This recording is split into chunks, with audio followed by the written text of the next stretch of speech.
Why are you stuck manifesting? It's probably one of the most common questions in the entire manifestation community. Every day people ask, why isn't it working? Why am I still waiting? Why haven't I received what I want? What am I doing wrong? How do I remove resistance? How do I let go? How do I detach? How do I manifest faster? How do I get results? And if you've been in the manifestation community for any length of time, you've probably heard hundreds of different answers. Some people say you need better self-concept, others say you need to visualize more. Others say you need to stop checking reality. Others say you need to detach. Others say you need to persist. Others say you need to raise your vibration. Others say you need to ignore your circumstances. Others say you need to script. Others say you need affirmations. Others say you need sats. Others say you need to live in the end. And the list goes on forever. But what if the reason you're stuck has nothing to do with any of those things? What if you're not stuck because manifestation isn't working? What if you're stuck because of the way you're thinking about manifestation itself? Because I think there is a question almost nobody asks, a question that sits underneath the entire manifestation community. And that question is, what if the very act of trying to manifest is the thing keeping you stuck? Now, before you immediately disagree, stay with me. I'm not saying awareness isn't powerful. I'm not saying reality creation isn't real. I'm not saying consciousness doesn't matter. What I'm questioning is the relationship people have with manifestation, because I think most people accidentally turn manifestation into another form of seeking, another form of chasing, another form of becoming, and once that happens, manifestation stops feeling empowering. It starts feeling exhausting. Think about how many people spend years trying to manifest. Years, not days, not weeks, years of affirmations, years of techniques, years of visualizations, years of watching videos, years of learning new methods, years of looking for signs, years of checking reality, years of wondering when it's finally going to happen. At some point, you have to stop and ask why. Why does something that is supposed to be empowering leave so many people feeling frustrated? Why do so many people feel trapped? Why do so many people feel like they're doing manifestation instead of living their lives? I think the answer is simpler than most people realize, because hidden underneath almost every manifestation journey is a single assumption, an assumption so common that most people never question it. The assumption is, I don't currently have what I want. Think about that. Really think about it. The moment somebody says, I want to manifest money, what are they also saying? I don't currently have enough money. The moment somebody says, I want to manifest a relationship, what are they also saying? I don't currently have the relationship I want.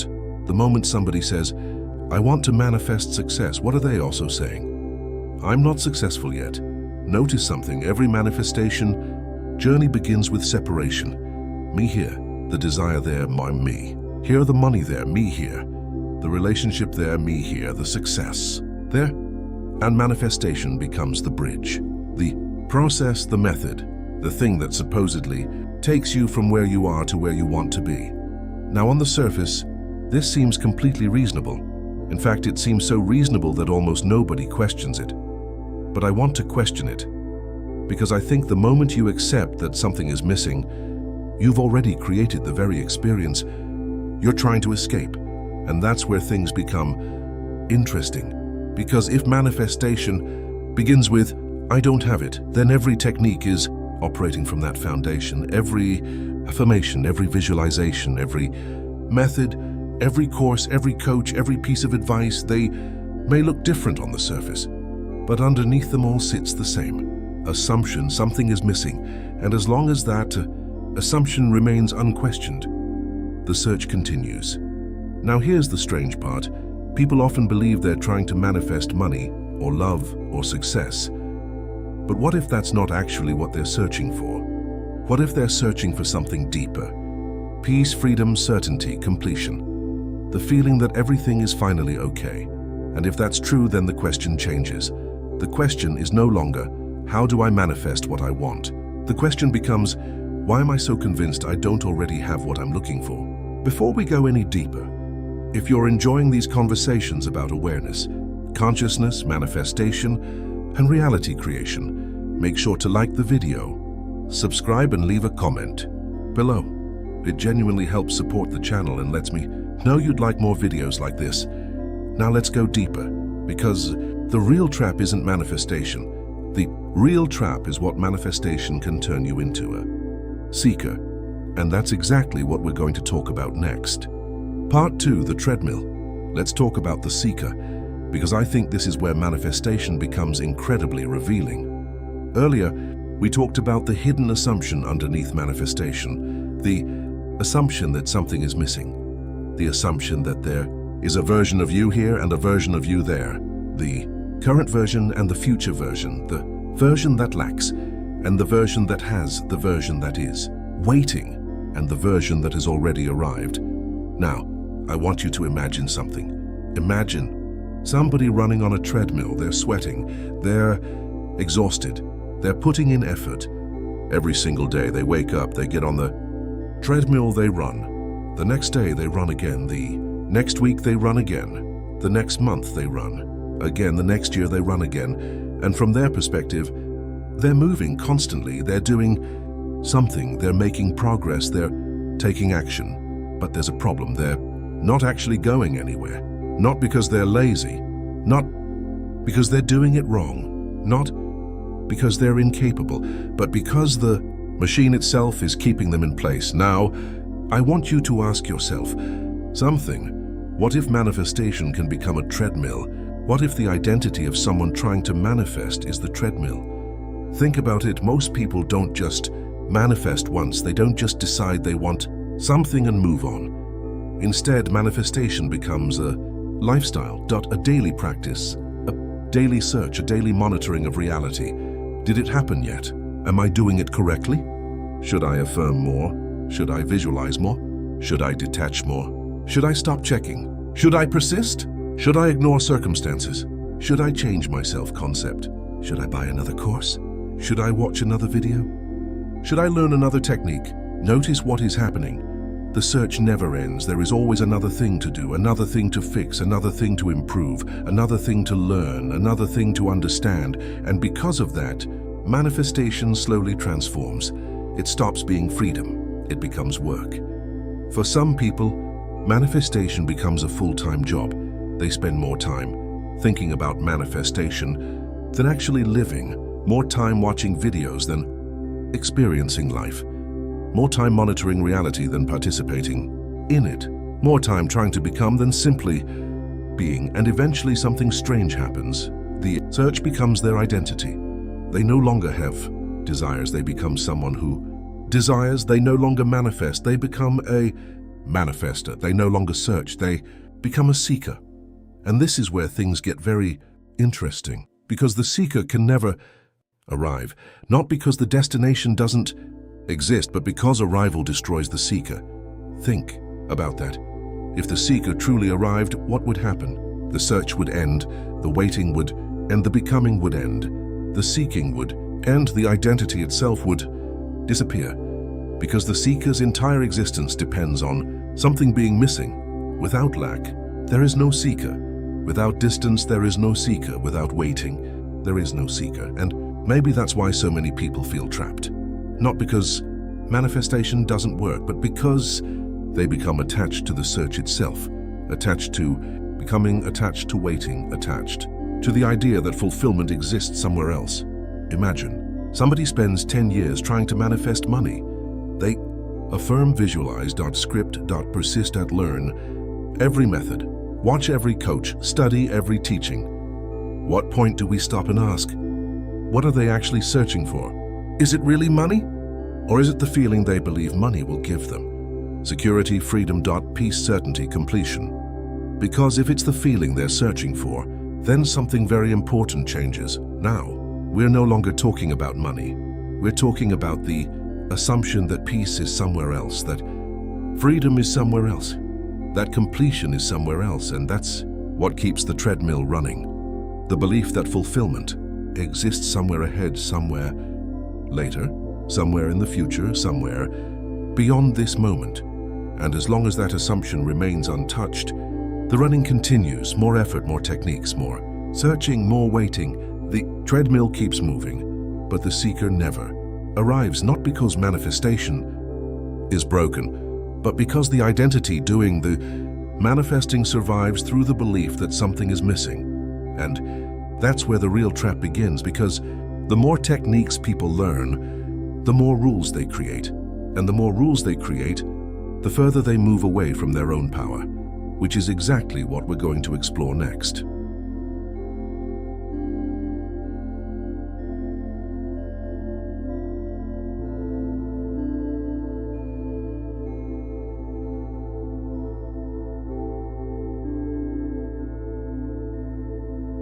Part 3, the rules you created. Let's talk about rules, because I think this is where many people accidentally give away their power.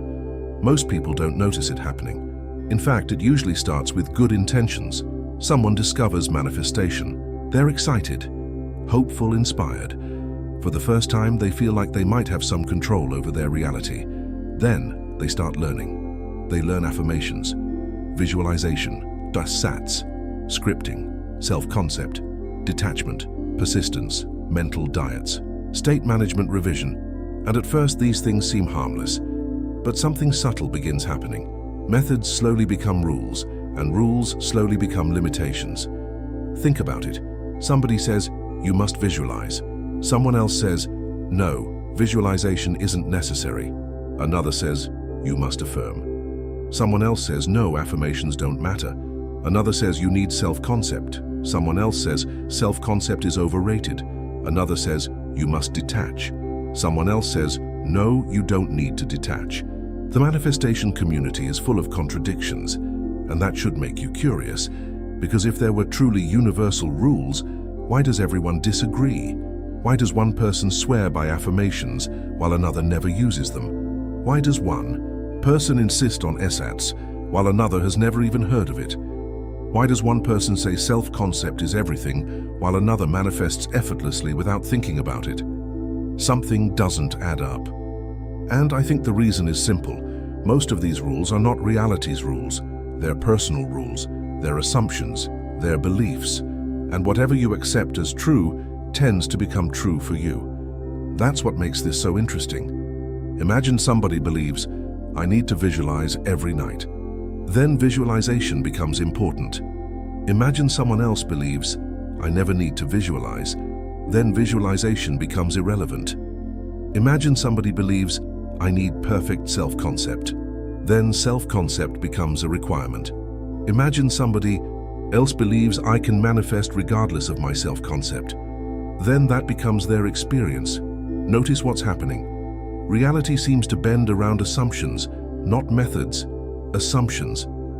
And that's where I think many people become trapped, because they stop trusting themselves and start trusting rules. At first it's one rule, then another, then another, then another. Eventually manifestation becomes a giant list of conditions. I need to think correctly. I need to feel correctly. I need to react correctly. I need to affirm correctly. I need to visualize correctly. I need to detach correctly. I need to persist correctly. I need to ignore circumstances correctly. I need to avoid negative thoughts. I need to avoid doubt. I need to avoid fear. I need to avoid checking reality. And suddenly manifestation becomes exhausting, not because reality is difficult, but because you've created hundreds of conditions around something that was supposed to feel empowering. Now think about the implications. If awareness is truly limitless, why would awareness need rules? Why would awareness need permission? Why would awareness need perfect technique? Why would awareness need a checklist? Aren't those limitations? Aren't those conditions? Aren't those requirements? And who created them? Reality or the mind?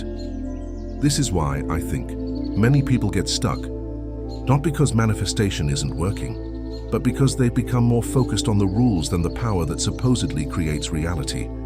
They spend years perfecting techniques, years perfecting methods, years perfecting processes, without ever stopping to question the foundation underneath all of it.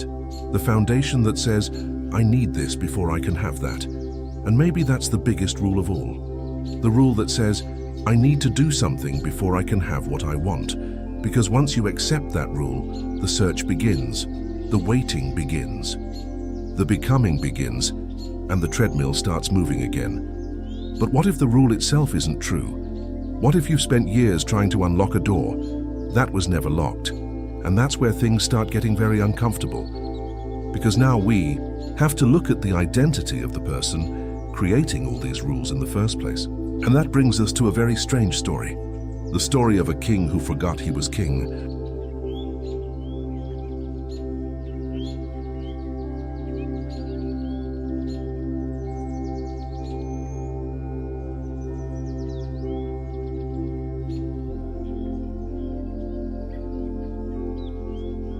Part 4.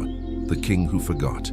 Here was King. I want to tell you a story. Imagine there is a king, not an ordinary king, a king who owns an entire kingdom. The land belongs to him. The castles belong to him. The gold belongs to him. The armies belong to him. Everything belongs to him. Now imagine something strange happens. One day the king forgets who he is. Not completely, just enough.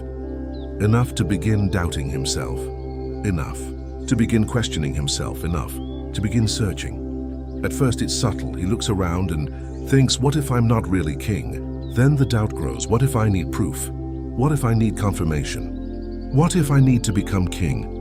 And that's where the search begins. The king starts reading books about becoming a king. He starts watching videos about becoming a king. He starts taking courses about becoming a king. He starts studying techniques about becoming a king. He starts practicing methods designed to help him become a king. Every day he wakes up and reminds himself, I am king, I am king, I am king. Then he spends the rest of the day wondering if it's working, wondering if he's becoming king, wondering if there are signs that he's becoming king, wondering if he's doing the technique correctly, wondering if he should affirm more, visualize more, persist more, detach more. And at some point, you would probably stop and ask, what is he doing? Because if he is already king, why is he trying to become one? Think about that. If he truly owns the kingdom, what could a technique possibly add? If he truly is king, what could an affirmation possibly give him? If he truly has the throne, what exactly is he trying to achieve? The answer is simple, nothing. The only problem is that he has forgotten. He has forgotten what he already is. And I think many people are doing exactly the same thing, not because they're foolish, not because they're weak, but because they've accepted an idea.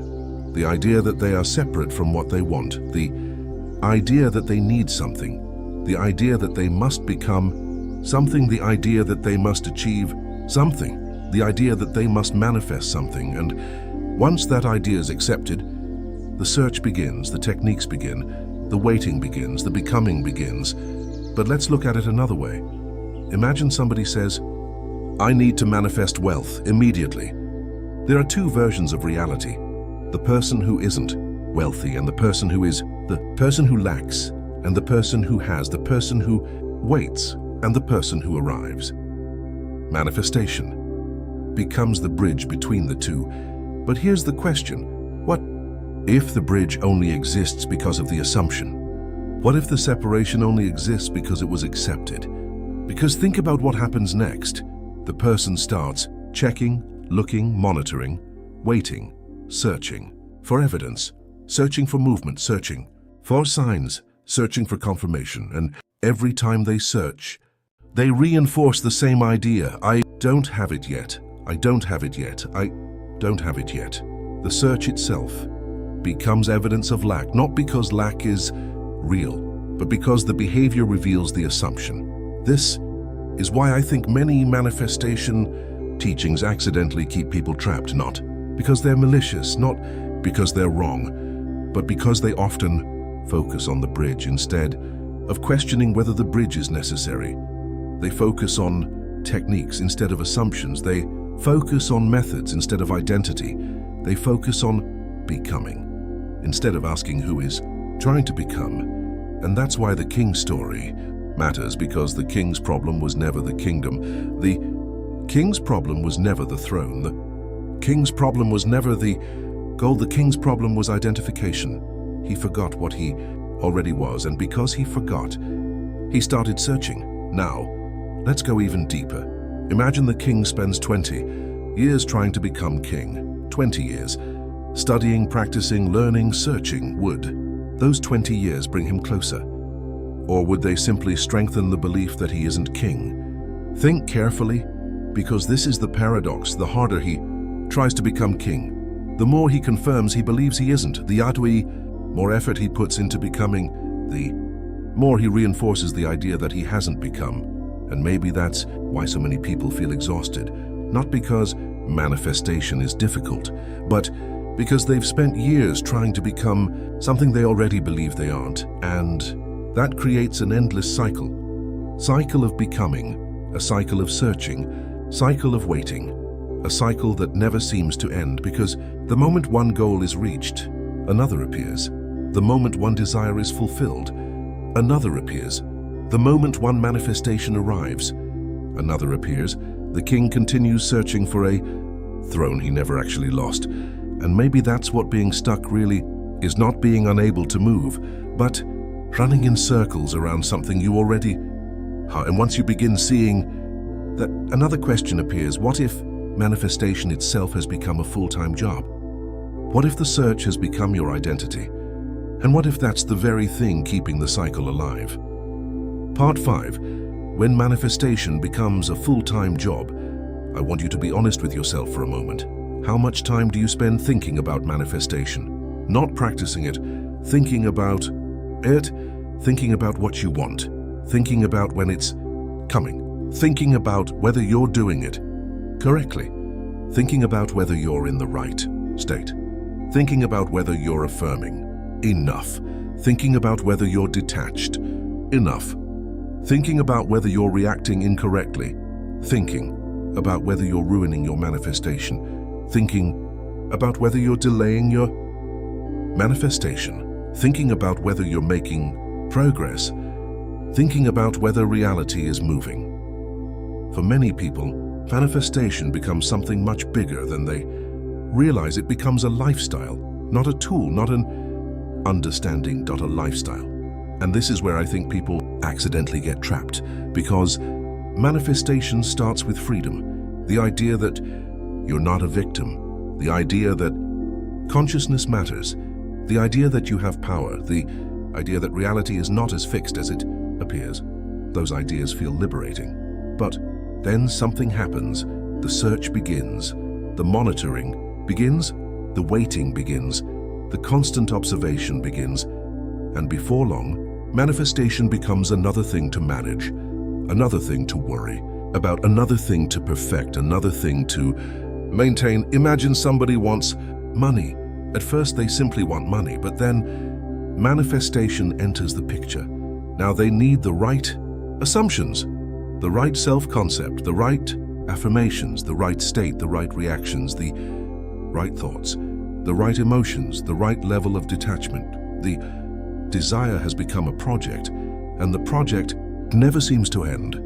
The strange thing is that many people spend more time managing manifestation than actually living. Think about that. Imagine somebody spends 3 hours a day consuming manifestation content, watching videos, listening to coaches, reading success stories, learning new techniques, checking for signs, monitoring reality, analyzing their thoughts, wondering if they're doing it correctly. Who are they becoming? Are they becoming wealthy? Or are they becoming someone who studies wealth? Are they becoming fulfilled? Or are they becoming someone who constantly searches for fulfillment? This is the question that almost nobody asks, because the mind assumes activity equals progress. If I'm doing something, I must be moving. If I'm learning something, I must be improving. If I'm searching, I must be getting closer. But that's exactly what the person on the treadmill believes. They're moving, they're sweating, they're working, they're exhausted, yet they remain in the same place. Not because effort is bad, but because effort doesn't automatically mean movement. And this is where manifestation becomes very clever, because it can disguise seeking as empowerment. The person believes they're taking control of reality. But what if they're actually reinforcing the same assumption every single day? The assumption that they don't have. Think about how often people check. Checking is one of the biggest clues. Checking the bank account, checking the phone, checking for signs, checking for movement, checking circumstances, checking whether reality has changed. Why? Because underneath the checking is a belief. The belief that if it was truly here, there would be no need to check. And that's where the contradiction appears. If you already have it, why are you checking? If you already are it, why are you monitoring reality? If you already know, why are you searching for proof? The behavior reveals the assumption, and I think this is why so many people become exhausted. Because manifestation slowly transforms into maintenance, maintaining the state, maintaining the assumptions, maintaining the self-concept, maintaining the techniques, maintaining the process. It becomes work, and the irony is that people started this journey looking for freedom. Think about that. Many people discovered manifestation because they wanted freedom. Freedom from circumstances, freedom from limitations, freedom from waiting, freedom from feeling powerless. Yet somehow they ended up creating another system, another structure, another list of requirements, another set of rules, another thing they must constantly manage. At some point, you have to stop and ask, if awareness is truly limitless, why does it feel like a full-time job? Why does it need constant maintenance? Why does it need endless techniques? Why does it need endless monitoring? And perhaps the answer is uncomfortable. Perhaps awareness doesn't. Perhaps the identity trying to become something does. Perhaps the identity trying to get somewhere does. Perhaps the identity trying to prove itself does, because the seeker survives through activity. The seeker survives through searching. The seeker survives through becoming. Seeker survives through waiting. Without a search, the seeker has no purpose. Without a future, the seeker has no destination. Without lack, the seeker has no identity. And maybe that's why manifestation can become endless, not because reality is resisting you, not because awareness is testing you, but because you've become identified with the one who is searching, the one who is waiting, the one who is trying to get the one who believes something is missing. And that's where the real question appears. If you stopped searching, if you stopped checking, if you stopped monitoring, if you stopped trying to become, what would be left? And that question takes us directly to the heart of this entire conversation, because maybe being stuck has nothing to do with manifestation at all. Maybe it has everything to do with the belief that you don't already have what you're looking for. Part 6. You either have it or you don't. I think this is the part where many people are going to disagree, and that's okay, because if you've spent years in the manifestation community, what I'm about to say may sound completely backwards, but I want you to stay with me, because this might be the most important idea in the entire video. You either have it or you don't, and there is no third option. Think about that. Most manifestation teachings operate inside a middle ground, a space between having and not having, a space called manifesting, a process, a journey, a bridge, something that takes you from lack to abundance, from not having to having, from being to becoming. But what if that middle ground is where people get trapped? What if that's where the confusion begins? Because let's be honest, if you truly believed you had something, what would you need to do? Nothing. Think about it. If you had $10 million sitting in your bank account right now, would you spend the next 6 months affirming that you're wealthy? Would you spend hours visualizing money? Would you spend every day checking if wealth is coming? Of course not. Why? Because the matter would be settled. There would be nothing to manifest, nothing to attract, nothing to become, nothing to prove. Now let's take the same logic and apply it elsewhere. If you were already in the relationship you wanted, would you spend every day trying to manifest that relationship? If you were already successful, would you spend every day trying to become successful? No. If you were already where you wanted to be, would you spend your life trying to get there? No. And this is why the behavior itself becomes so revealing, because behavior exposes belief. Not words, not affirmations, not techniques, behavior. People can affirm all day that they are wealthy, but if they spend every waking moment worrying about money, what are they actually believing? People can affirm all day that they are loved, but if they constantly check whether someone is leaving them, what are they actually believing? People can affirm all day that they are successful, but if they constantly feel incomplete without success, what are they actually believing? The behavior reveals the assumption, and this is why I think so many people get trapped. Because manifestation creates a strange psychological state, a state where people are constantly trying to convince themselves they have something. But if you truly knew you had it, why would you need convincing? Think about that carefully.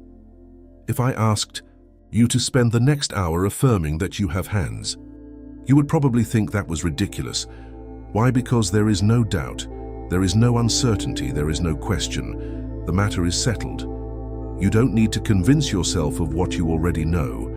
And this is where the manifestation conversation becomes incredibly interesting. Because many people spend years trying to convince themselves, trying to believe, trying to feel, trying to maintain the state, trying to stay aligned, trying to persist, trying to hold the assumption, trying to avoid doubt, trying to avoid fear, trying to avoid negative thoughts. Notice how much effort is involved, and effort itself reveals something. Effort often reveals resistance, not resistance from reality, resistance from identity. The identity that still believes something is missing. The identity that still believes it needs to arrive somewhere. The identity that still believes fulfillment exists in another moment, another circumstance, another version of itself. And maybe that's why people become exhausted, because they're trying to live in two realities at once. One part of them says, I already have it. The other part spends every day trying to get it, and those two positions cannot coexist comfortably. Eventually, one of them wins, and most of the time, behavior wins, because behavior reveals what is actually believed. Now here's the part that many people miss. I'm not saying people shouldn't have desires. I'm not saying people shouldn't enjoy goals. I'm not saying life should become passive. That's not the point. The point is much deeper. The point is that many people have unknowingly accepted the idea that there is a process they must complete before they can have what they want. A process, a method, a sequence of steps, a list of requirements. And once that belief is accepted, they spend years trapped inside it, because now manifestation has become another condition, another thing that must happen before fulfillment can occur. And maybe that's the biggest irony of all. People discover manifestation looking for freedom. Then manifestation becomes another prison, not because manifestation is bad, but because they have accepted more and more conditions, more and more requirements, more and more rules, until eventually they no longer trust themselves. They trust the method, they trust the technique, they trust the process, and in doing so, they slowly forget where the power was supposed to be in the first place. Because if awareness is truly limitless, if awareness is truly the source, if awareness is truly what people claim it is, then why would awareness need permission? Why would awareness need a method? Why would awareness need a checklist? Why would awareness need approval? And maybe that's the question people should be asking. Not, how do I manifest? Not, how do I get unstuck? But, who convinced me that I needed all these rules in the first place? Because the answer to that question changes everything, and that's where we need to go next. Because once you begin questioning the rules, you begin questioning the identity that created them. And once that happens, the entire idea of being stuck starts looking very different. Part 7. Awareness doesn't need permission. Let's assume for a moment that everything we've talked about so far is true. Let's assume that manifestation has become a system of rules. Let's assume that many people have unknowingly accepted those rules. Then a very important question appears. Who gave those rules authority? Think about it. Who decided that you need affirmations? Who decided that you need SATs? Who decided that you need self-concept? Who decided that you need visualization? Who decided that you need detachment? Who decided that you need to avoid negative thoughts? Who decided that you need to feel a certain way before you can have what you want? Because once you start asking these questions, something strange begins happening. The certainty starts disappearing. The rules start looking less like universal laws and more like agreements, assumptions, stories, beliefs. Think about how different people's experiences are. Some people affirm constantly, others never affirm. Some people visualize every day. Others never visualize. Some people obsess over self-concept. Others don't even know what self-concept is. And yet all of them can point to experiences that seem to support their beliefs. Why? Because whatever people accept as true often becomes true for them. And that's where things become very interesting. Because if assumptions shape experience, then assumptions about manifestation shape manifestation. Think about that. If someone believes, I need to visualize before I can have what I want, then visualization becomes necessary. If someone believes, I need to let go before it can happen, then letting go becomes necessary. If someone believes, I need perfect self-concept, then self-concept becomes necessary. The rule becomes reality, not because the rule is universally true, but because it was accepted. And that's where I think people accidentally surrender their power, because instead of recognizing themselves as the source of the assumption, they become servants to the assumption. The rule begins controlling them. The method begins controlling them. The technique begins controlling them. The process begins controlling them. And eventually, manifestation becomes something outside of them, something they must satisfy, something they must obey, something they must earn. But if awareness is truly the source, how could awareness need permission? Think about that carefully. How could the source require approval? How could the creator require authorization? How could awareness need a checklist? The idea doesn't make sense. Because the moment awareness needs permission, it is no longer the source. It has become dependent. And dependence is exactly what many people feel. Dependent on methods, dependent on signs, dependent on circumstances, dependent on coaches, dependent on techniques, dependent on rules, constantly wondering whether they're doing enough, constantly wondering whether they're worthy enough, constantly wondering whether they're aligned enough, constantly wondering whether they're thinking correctly. Notice how exhausting that is. It's like spending your entire life asking someone else for permission to enter a house that already belongs to you. Every day you knock on the door, every day you ask, every day you wait, never realizing you already own the key. Not because someone is stopping you, but because you've accepted the belief that someone needs to approve you first. And that's what many manifestation rules become. Permission slips, conditions, requirements, things that supposedly must happen before life can finally begin, before happiness can finally begin, before abundance can finally begin, before freedom can finally begin. But what if awareness doesn't need permission? What if awareness doesn't need approval? What if awareness doesn't need to become worthy? What if awareness doesn't need to satisfy conditions? That changes everything. Because now the conversation shifts. Now we're no longer asking, what do I need to do? We're asking, why do I believe I need to do anything at all? And that question cuts deeper than any manifestation technique ever could, because it forces us to examine the foundation. The assumption, the belief that something must happen before fulfillment can occur, the belief that something must change before completeness can exist, the belief that awareness itself is somehow incomplete, and maybe that's the biggest misunderstanding. Maybe awareness was never incomplete. Maybe awareness was never lacking. Maybe awareness was never waiting. Maybe awareness was never trying to become anything. Maybe only the identity was. Maybe only the story was. Maybe only the seeker was. And if that's true, then being stuck starts looking very different, because now it isn't about circumstances. It isn't about resistance. It isn't about technique. It isn't about manifestation. It's about identification. Identification with a version of yourself that believes something is missing. A version of yourself that believes fulfillment exists somewhere else. A version of yourself that believes life begins later. And once you see that, the entire game starts changing. Because maybe you're not stuck at all. Maybe you've simply been looking at yourself through the eyes of someone who believes they are. Part 8. Maybe you're not stuck. Let's come back to the original question. Why are you stuck manifesting? After everything we've talked about, I want you to notice something. We never actually found a blockage. We never found resistance. We never found a hidden force stopping you. We never found a cosmic obstacle standing in your way.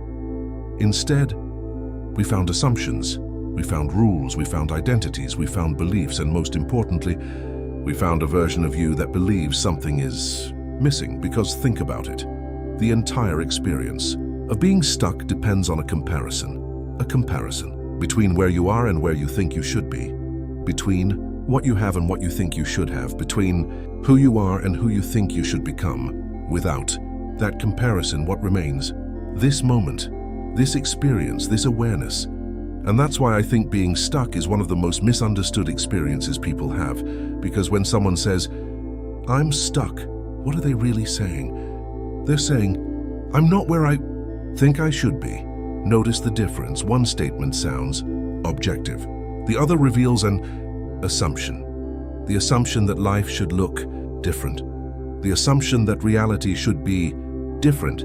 The assumption that this moment is not enough. And that assumption creates suffering. Not because desires are wrong, not because goals are wrong, but because the mind continuously measures itself against an imagined version of reality, imagined version of itself, an imagined future, and then calls the gap being stuck. But what if the gap isn't real? What if the gap exists because it was imagined? Think about the king we talked about earlier. Was the king actually separated from his kingdom? So the separation existed in his mind. The kingdom never left. The throne never disappeared. His identity became confused. And because of that confusion, he started searching for something he already possessed. Now think about manifestation. How many people spend years searching? Years waiting? Years monitoring? Years checking? Years trying to become? At some point you have to ask, what if the search itself is creating the experience of being stuck? Because the more you search, the more you reinforce the idea that what you want isn't here. The more you monitor, the more you reinforce the idea that reality hasn't changed. The more you check, the more you reinforce the idea that something is missing. The behavior keeps feeding the assumption, and the assumption keeps feeding the behavior. A loop, an endless loop, and that's why people can spend years manifesting without ever feeling complete. Not because manifestations don't happen, not because desires aren't fulfilled, but because the identity doing the manifesting survives through the belief that something is missing. The moment one desire arrives, another appears. The moment one goal is achieved, another appears. The moment one manifestation happens, another manifestation becomes necessary. Why? Because the problem was never the object. The problem was the assumption. The assumption that completeness exists somewhere else. The assumption that life begins later. The assumption that fulfillment is waiting in another circumstance, another reality, another future, another version of yourself. But what if that's never been true? What if fulfillment isn't waiting? What if completeness isn't waiting? What if freedom isn't waiting? What if the thing you've been searching for isn't at the end of the journey? What if it's what you've been searching from the entire time? And this is where everything changes. Because now manifestation stops being about getting. It stops being about becoming. It stops being about reaching. It stops being about arriving. And instead it becomes a question, a very simple question. What if nothing is missing? Not as an affirmation, not as a technique, not as something to force yourself to believe, but as a genuine question. What if nothing is missing? What if awareness itself was never incomplete? What if awareness itself was never waiting? What if awareness itself never needed permission? What if awareness itself never needed a method? Because if awareness is truly the source, then awareness cannot be separated from what it seeks. And if awareness cannot be separated from what it seeks, then perhaps the entire experience of being stuck begins with a misunderstanding, not a lack of power, a misunderstanding of power, not a lack of abundance, a misunderstanding of abundance, not a lack of freedom, a misunderstanding of freedom. And maybe that's why I don't think you're stuck. I think you've been identifying as someone who is, I think you've been looking at yourself through the eyes of a seeker, through the eyes of someone who believes life exists somewhere else, through the eyes of someone who believes fulfillment exists somewhere else, through the eyes of someone who believes they need something before they can finally relax, before they can finally be at peace, before they can finally feel complete. But maybe there is no finish line, maybe there is no arrival, maybe there is no final manifestation. Maybe there is only the recognition that what you've been chasing has never actually been separate from you, and maybe that's why you're stuck. Not because manifestation isn't working, but because you've accepted the identity of someone who believes they are waiting. So let me leave you with a question, a real question. If you stopped believing you needed another technique, another method, another rule, another manifestation, what would be left? And do you think you're stuck because manifestation isn't working, or because you've been identifying as the person who is waiting? Let me know in the comments below. I read every comment, and I'd genuinely love to hear your perspective. And if you enjoyed this video, don't forget to like, subscribe, and share it with someone who might need to hear it. Thank you for watching, and I'll see you in the next one.